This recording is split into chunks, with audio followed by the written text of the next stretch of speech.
ఒకతను పందిని సాకుతున్నాడండి.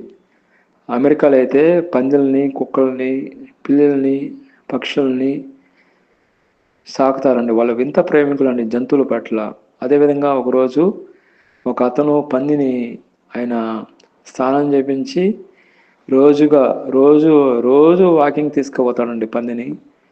దానికి మేకప్ చేపించి దానికి గొలుసుతో కట్టి కుక్కల్లాగానే కుక్కను ఎట్లా వాకింగ్ తీసుకుపోతారో మనము మన దేశంలో కుక్కను ఎట్లా వాకింగ్ తీసుకుపోతామో వాళ్ళు పందిని కూడా వాకింగ్ తీసుకుపోయారు.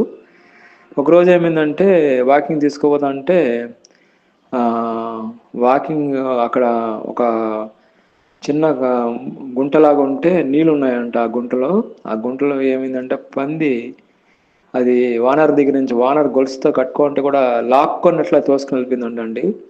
అది వెళ్ళి పోయి అక్కడ కొంచెం వాటర్ మట్టి మట్టిగా ఉంటే మురిక్కాల లాగా ఉంటే ఆ పోయి ఆ మురిక్కాల లోపల పడుకునేసిందంటండి పంది. దానికి రోజు స్నానం చేస్తున్నాడు ఈయన యజమాని.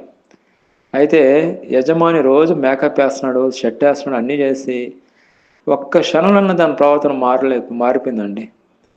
దాని ప్రవర్తన అనేది ఎంత నీట్గా చేసినా కానీ దాని ప్రవర్తన అనేది మురిక్కాల ప్రవర్తనగా మారిపోయింది. అదేవిధంగా దేవుడు కూడా మనల్ని పరిశుద్ధంగా ఉండడానికి కోరుతున్నాడండి.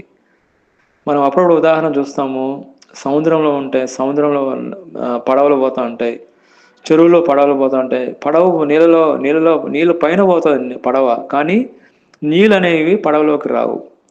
అదేవిధంగా మనం ఈ లోకంలో మనం జీవిస్తున్నాం. లోకం మనలోకి రాకూడదు.